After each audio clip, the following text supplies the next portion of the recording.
23 नवंबर 2018 यानी 2 साल पहले अपनी बीवी और बच्चों को सड़क हादसे में खोने का गम आज भी मोहम्मद बशीरुद्दीन के सामने दिखाई दे रहा है।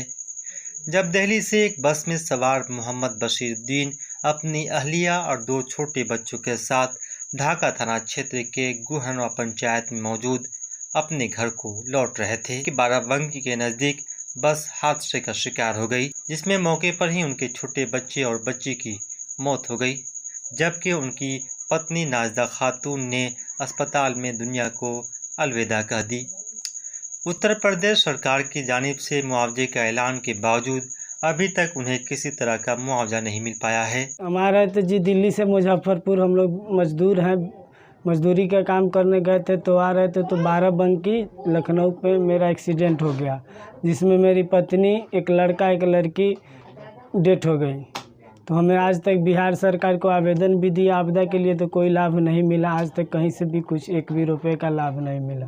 हम लोग गरीब आदमी, हम हॉस्पिटल में भी लखनऊ किंग जॉर्ज में पत्नी की एडमिट कराए, वो 10-15 दिन जिंदा रही, उसके बाद मर गई। तो उसमें भी कोई सरकार मदद नहीं मिला, थोड़ा बहुत मिला। पैसा सब जो भी पैसा खर्चा हुआ इंजेक्शन का, ये सब मेरा पैसा लगा सर।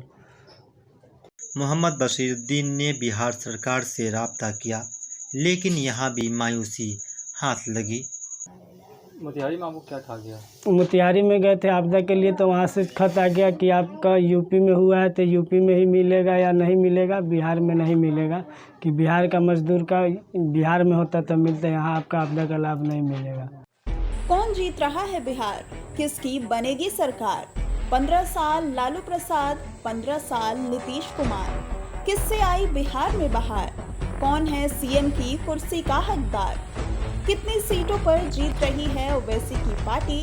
छोटे छोटे दलों से क्या फर्क पड़ रहा है वोट पर? दिखाएंगे हर खबर, हर समाचार, पेश करेंगे हर सीट का सर्वे, बताएंगे पब्लिक का मूड, दिग्गजों की सीट पर रखेंगे बारीक नजर।